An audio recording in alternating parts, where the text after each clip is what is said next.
Welcome to T.N.T.K.G. Let's Chats with Spider King.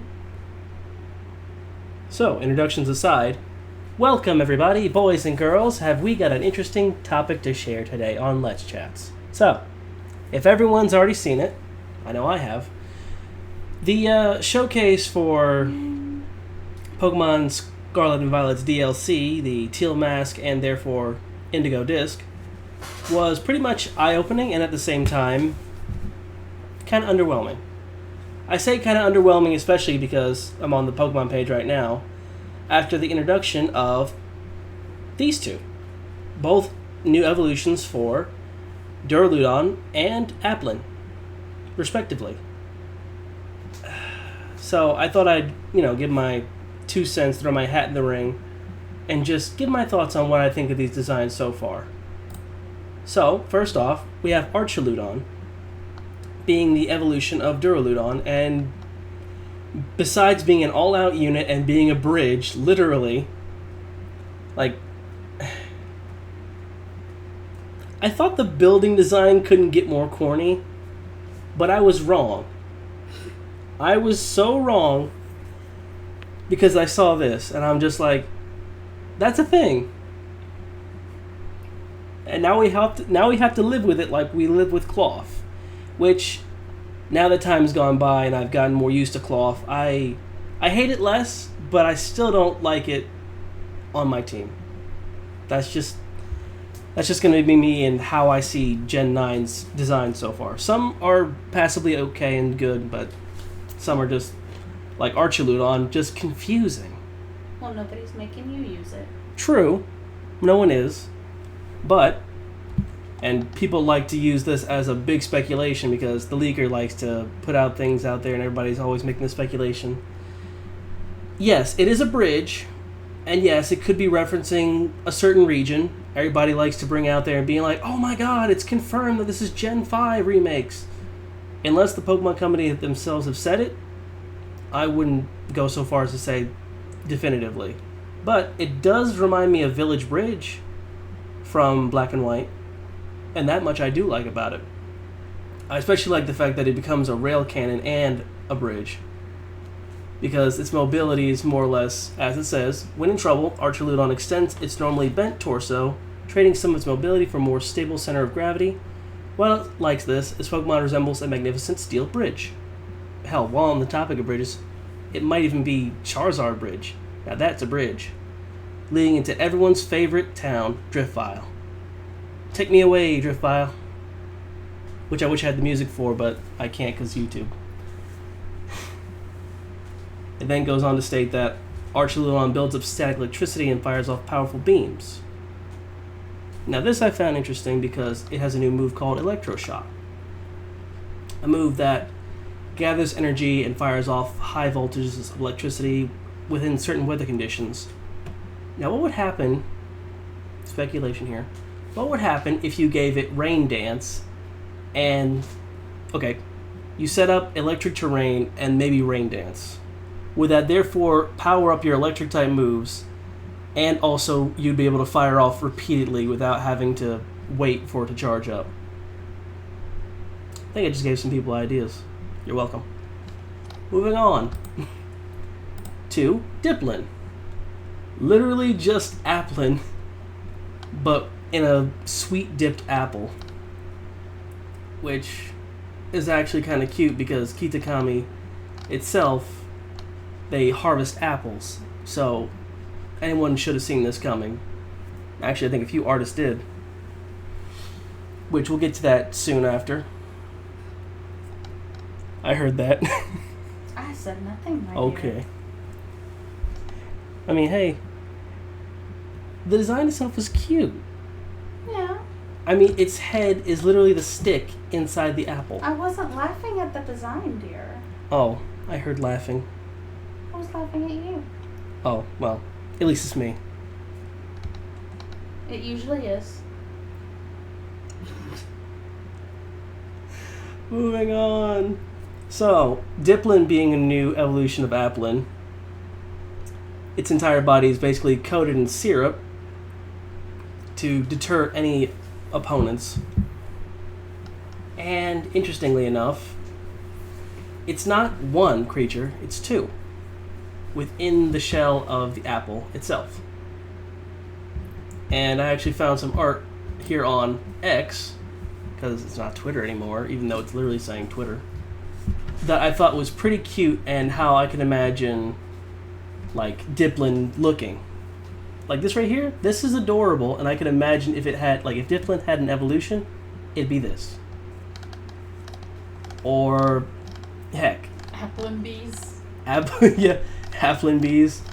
Or heck, there was another one I saw. This right here, they're literally inseparable, so one becomes the body and mobility, and yeah. Like, if Diplin does have an evolution, because why wouldn't it? Should. Then I can imagine. Oh, here. This is perfect. This right here. I can see this. Why? Diplin with the fade. Okay. Oh, I like that. Kind of Macargo based design. We'll get to. I don't know why that's there. Ignore that. Thank God the censorships are just, blocking it. But these are basically concept and designs I can definitely imagine seeing. I like the Halloween one. Happening, yeah. I can definitely see these. Or I can even see this. By the great artist, Ilip Pluresta. I think I'm saying it right. Il Pluresta. Well, this artist, who I'll definitely link.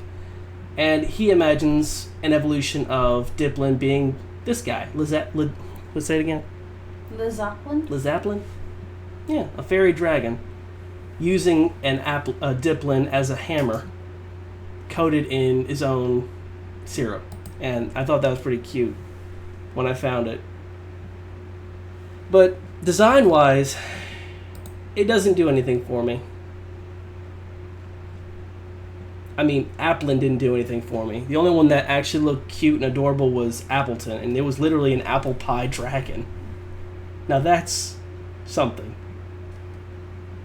This and this, they get a pass on interesting. But for the real meat and potatoes, let's see. I believe, here we go. So, apparently, the Pokemon Ogerpon, not only is it terrifying in its terrestrial form, because that's what this is. This whole thing is the terrestrial mask form. So the entire time, and I hate admitting myself, leakers have been talking about, well, Pokemon have terrestrial forms now, which means they change their design, kind of like Gigantamaxing or Dynamaxing. What threw me for a loop, on the other hand, is the fact that Terapagos is actually a terrestrial form. The entire time, everyone, including myself, have been thinking, this little guy probably evolves into this. Nope, that's just a terrestrial form. The entire time, it's just been a guise. So he's just cute. He's just cute. He's just this little cute little sucker right here. Perfect.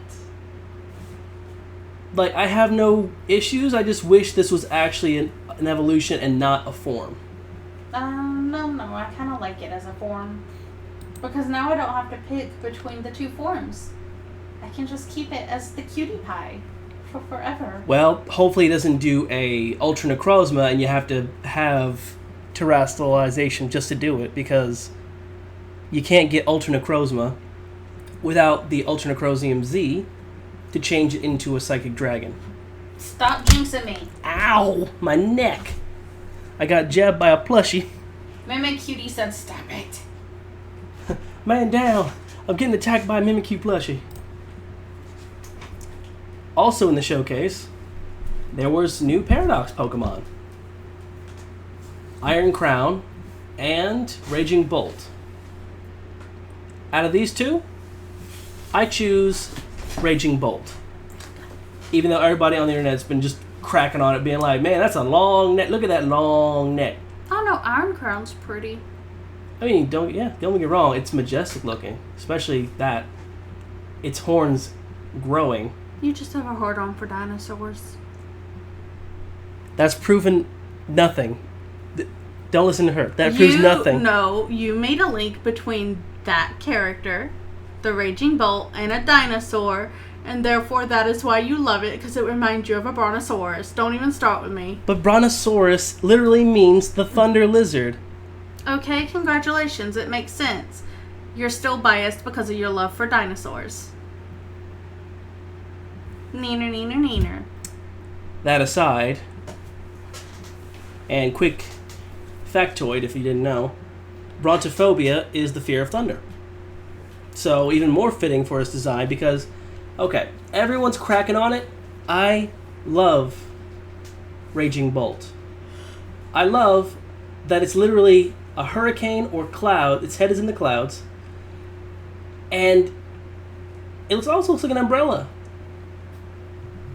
All these designs coming, like, it seems like past Paradox forms are getting really good looks, whereas future Paradox Pokemon are kind of iffy. And no, it's not because I like dinosaurs so much. Liar.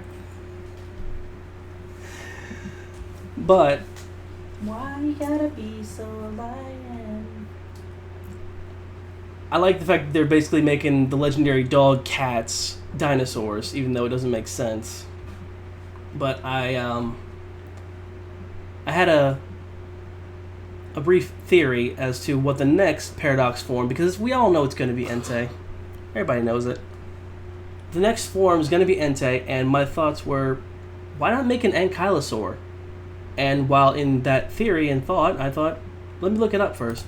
And luckily I did, and the artist himself, Crisp.P.N.G, actually designed it. Like, this, I can actually see this happening. If he actually gets it right, then all credit goes to this man right here. Right here. Because this is exactly how I imagine Entei to look as a past Paradox form. And I wouldn't change a thing.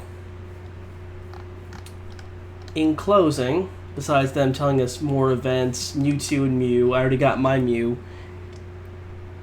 Which, by the way, if you haven't got a Mew yet, definitely put in the code GetYourMew. I'll probably put it in the description. Or, heck, you can look it up. It'll be easy.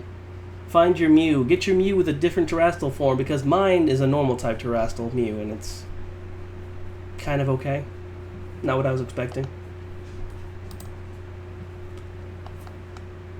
They also showcased new characters, like Piran, who is literally a descendant of Adaman from Legends Arceus. You gotta love that Legends Arceus representation right there. And that's that character for now. Moving on. Yeah, you don't want me to say what I'm thinking. Because the artists have already done it, so... I know! The artists have already done it. It's already too late. I know! We can't just have something wholesome. No, these three characters definitely are in that category too. Oh, God. I don't even wanna. Yeah, no, don't ask. Just Him right here, especially since I mentioned them now, because this is Elite Four for the new Blueberry Academy, he is apparently related to a certain character whom everyone's confirming and saying, like, this is a Gen 5 confirmation. He's related to Drayden, the Dragon-type gym leader of Black and White. Even his name is close to it. Mr. Sandman? Mr. Sandy Gas Man. That's actually perfect. Actually, hold on, I missed something that I forgot to mention in closing, because it's the last thing I wanted to mention.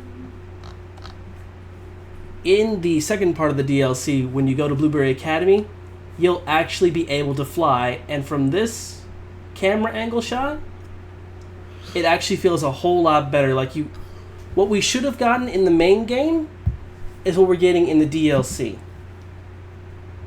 As a side gripe, I personally hate it. Because I would have loved to have actually traveled along Paldea flying like this instead of gliding. And you're not even gliding at that point. You're basically coastering and then falling. Which, it's gliding, but you're more or less falling. I've seen better gliding in Spyro. And there you actually glide. Can't believe they're actually putting this in the game later on. feel gypped. And yeah, I think I've covered pretty much everything. Oh wait, one final thing. In referencing to terrestrial forms and terrestrial masks, the 3 Pokemon we were introduced to, Okidogi, Munkidori, and Pezandipiti, they'll be definitely getting terrestrial forms, because the leaker also mentioned that too.